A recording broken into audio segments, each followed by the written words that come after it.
Okay, ultimately what you want to do is get better.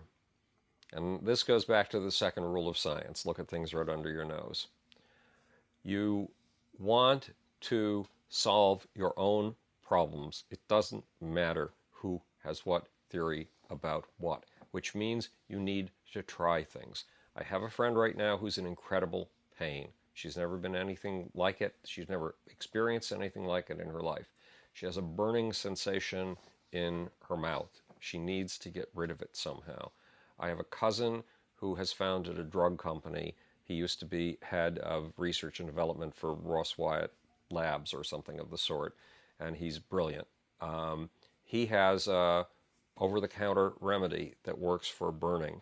She's trying to figure out whether theoretically this remedy fits what theoretically she thinks she has. Screw that. She needs to try it.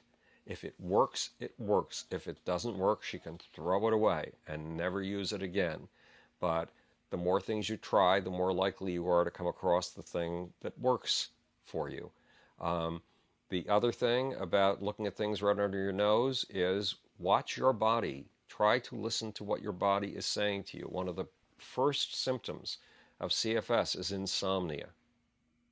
Well, for years I fought the insomnia the way everybody fights the insomnia, trying to sleep 8 hours a night. Then it occurred to me, hey, my body is saying I don't want to sleep. Okay, so I broke my sleep up, this is after a lot of experimenting, into 2 sleep cycles.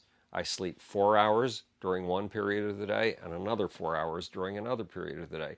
Well, my body doesn't get up after 4 hours and saying I don't want to sleep anymore, because after 4 hours I get up and don't sleep anymore.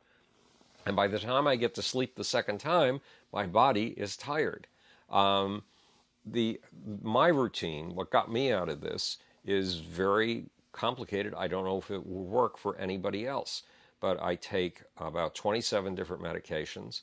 I tested each of them to see what impact they have. That's very hard, because you can't tell when you're energetic one day whether you're energetic because 2 dogs have walked up to you and licked your face and told you you're the greatest thing in the world, or because people in your life have suddenly seemed appreciative of you, or whether it's the pill you're taking. It's very hard to tell.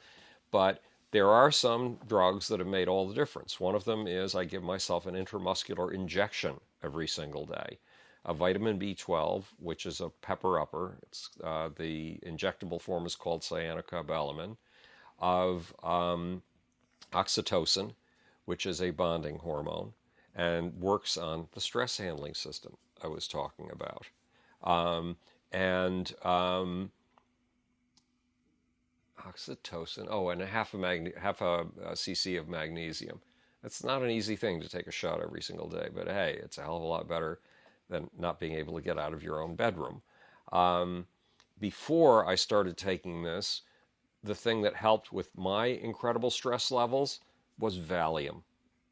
And sometimes I took, you're going to be horrified, I'll be arrested. Sometimes on a really, really bad day, I would take as many as 27 Valium.